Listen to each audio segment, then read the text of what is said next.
ဒီကဖြစ်သေးတယ်ဟောပြပြလာပါပဲเนาะဟုတ်ကဲ့ပစ္စည်းကျွန်တော်လည်းဒီလိုတစ်ခေါက်ထားပဲကျွန်တော်လည်းအိမ်ပိုင်ပြစ်တာပဲဒီမှာတက်ထိုးနေရတယ်မနေ့ကပေါ့စာပြီးကျွန်တော်ချက်ပြီးသူ့ဆောင်ပြီးထက်လာပြီးထွက်ရပြီးထွက်လာရက်တည်းထွက်လို့မရဘူးเนาะ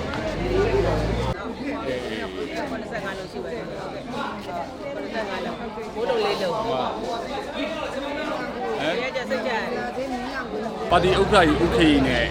ဒုတိယဥက္ကဋ္ဌဥက္ကဋ္ဌတော်နဲ့အဖွဲ့အားဆိုလို့ရှိရင်ယခုဆိုလို့ရှိရင်မန္တလေးမြို့ဗဒုအားကစားကွင်းမှာရှိကြတဲ့ငလင်ဘေးဒဏ်ပြည်သူများကိုစောင့်ချင်းတော်စံရေဒန့်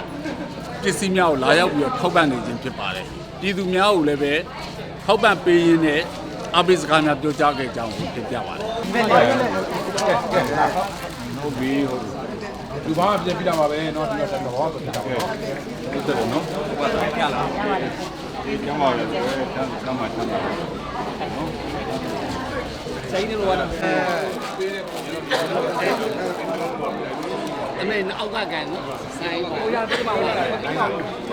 ငါပေးပြမပေးလိုက်ဘူးနော်ရေဘူးမေးရတယ်ရတယ်မရတော့မပြိုင်လို့ဟာပြမှာမနိုင်ဘူးခေါ်ပေးမယ်မေးတက်တက်လာမယ်အေးအဲ့ဒီပြမပေးလိုက်ဘူးနော်ပြမပေးမယ်ပြမပေးမယ်ဒီပဲတွေ့လားသိနေတယ်ဘောမြတ်တွေ့လားခိုင်းမမလားရတဲ့ခံစားတဲ့ဒုက္ခမနာတွေအားလုံးပြည့်စုံပါစေညာ